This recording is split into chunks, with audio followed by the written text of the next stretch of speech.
Are you someone who's tired of being boring, insignificant, and complacent all the time? And do you want to be more unique, more interesting, and stand out? If yes, then this video is for you. Hi, I'm Sumedhan Ramesh, and in this video, I'm going to talk with you guys about how is it that you can be a maverick, such that you can stand apart and be more cool and interesting as a person overall. So usually when it comes to being a maverick or standing apart, you have like one of two ways that people choose. The first one being physical and the second one being mental. And the main focus of this video is to talk about the mental aspect or the mental direction or side of it, where I discuss with you guys or tell you guys the guideline or the framework that you can follow, which will enable you to be a maverick in that aspect. Because in the first aspect, it is pretty simple, and in my opinion, most guys already know what is it that they need to do to be a maverick or to stand apart by choosing the physical aspect of the physical route. So I'll let you guys know what it is. In the physical route, it essentially is to be someone who travels a lot and does some sort of adventurous activities. So if you look at any adventurous physical activities that involve some sort of risk in it, and you keep doing that on a consistent basis, you will be able to change your mindset in such a way that you are willing to take those physical risks, and thereby you tend to stand apart from other people because of your willingness to take risks and your willingness to do things that most people are not willing to do. So there are so many activities when it comes to uh, doing things that are more adventurous in nature. Some of them are like driving cars and riding bikes and doing any sort of water sport activity or doing any sort of air sport activity like jumping from a helicopter. And you can build a really large list of adventurous activities, and it is not necessary for you to do all of them. You just have to choose some of them and do those adventurous activities and be really good at it, and you will be able to face risks on a consistent basis and stand apart from other people. So the mental aspect of it, in my opinion, is a 3-step process, and you need to follow this 3-step process in order to be able to make the necessary changes in your mindset, and the changes that you make in your mindset will thereby make you stand apart and be someone who's more ruthless in nature. The first step is to face challenges, and the types of challenges that you face could be either voluntary or involuntary. So what I mean by voluntary or involuntary is you voluntarily put yourself in social situations where you are trying to deal with some sort of a challenge in the social situation, or you are putting yourself in social situations which are stepping out of your comfort zone, or you do activities on a daily basis, like you change your daily schedule and you do those type of activities on a daily basis which are also pushing you to step out of your comfort zone, or you do those kind of activities that you don't feel like doing it but you anyway do it because you are trying to overcome that hesitation or your tendency to procrastinate. And those are the type of challenges that you face voluntarily. And the type of challenge that you face involuntarily are challenges that people throw at you. So say you put yourself in social situations, the way people interact with you and the way you manage the vibe and they manage the vibe along with you, as well as the topics that you talk with the other people, them putting challenges on you is the types of challenges that you will face involuntarily. So these challenges can be from any type of people. It could be from strangers, it could be from your family members, it could be from friends, it could be from people who have a slight authority over you, like your boss or your teacher. It could be anybody, but so long as these people are challenging you in some way, shape or form in a social situation, or in trying to make fun of you or tease you or say point some flaw in your character, they are all challenges that you face involuntarily. So that's the first step. You either face challenges voluntarily or you face challenges involuntarily, and you keep doing it on a consistent basis, so that because you are doing it on a consistent basis, you will be able to make those changes uh, which will make you stand apart. The second step to it is to differentiate challenges as personal or generic. So now, if you are someone who is facing challenges on a consistent basis, what you do is divide them as personal or generic. As in, you divide the challenges as those type of challenges that are addressing some sort of a deficit in your character, or are addressing some sort of a deficit in a skill that you do not have. And if such is the case, then those challenges will be categorized in the personal category. And every other challenge which you personally believe are challenges that other people might also face and other people might also be able to relate to, you put that in the generic category.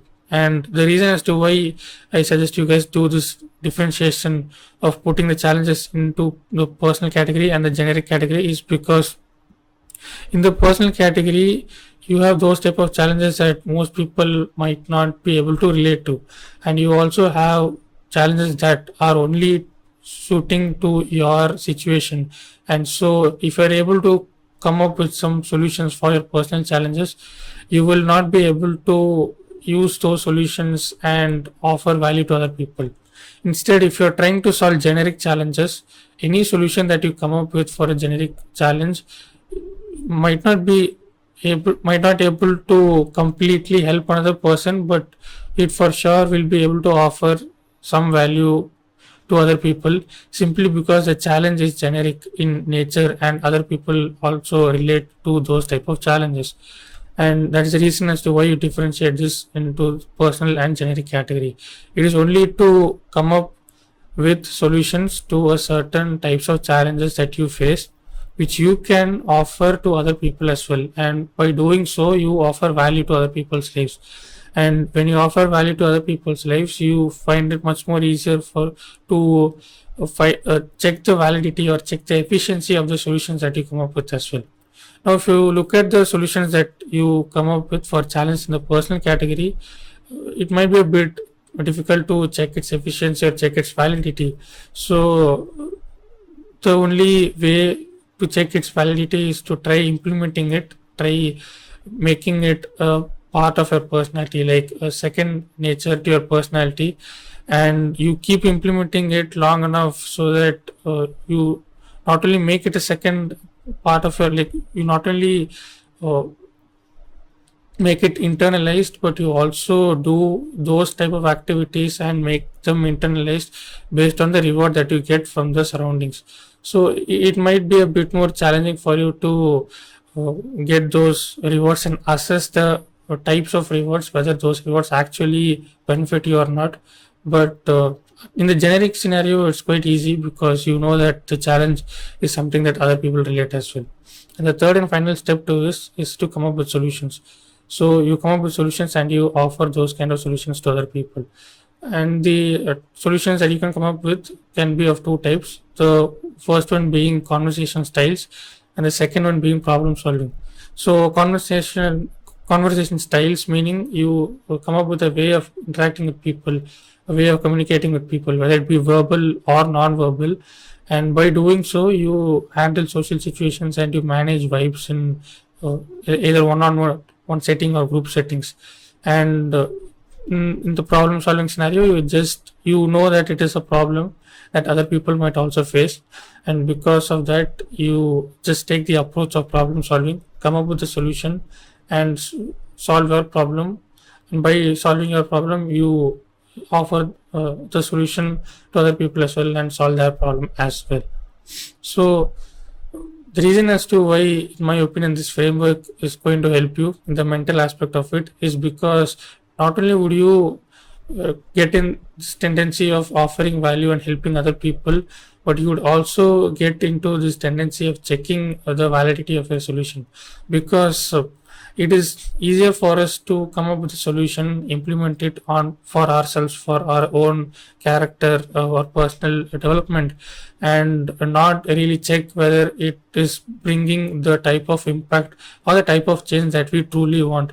But instead, if we are trying to help some other person, we are going to think twice about the solutions that we come up with, and we are going to think twice about the uh, type of value that we offer to other people as well, simply because we don't want to mislead them, or we don't want to provide them any sort of misinformation to them. And so it holds us accountable in the type of solutions that we come up with, and it also holds us accountable in the process of offering value to other people as well. And so you are going to force your mind to assess things better. You are going to force your mind to come up with better solutions, and you are going to force your mind to also be okay with facing challenges in the long term. This is one of the crucial aspects of it, where you become okay with facing these kind of challenges in the long term as well.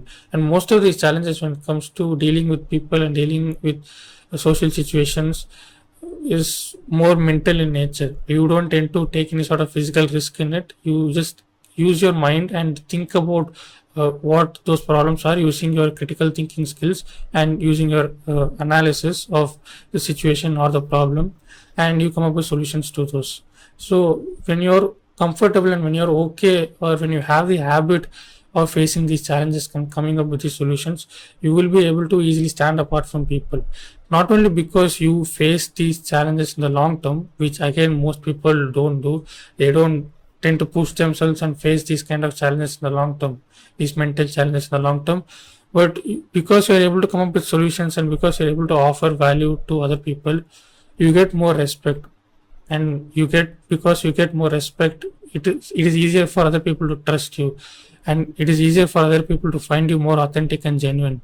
And so because of this perception that other people have of you, of respect and trust and more genuine side of you, it becomes easier for you to stand apart from other people, where in other people's scenario, for them to have the same type of respect or type of authenticity that you have might be really challenging for them. And the simple reason for this is because they are not able to offer value that you offer to other people.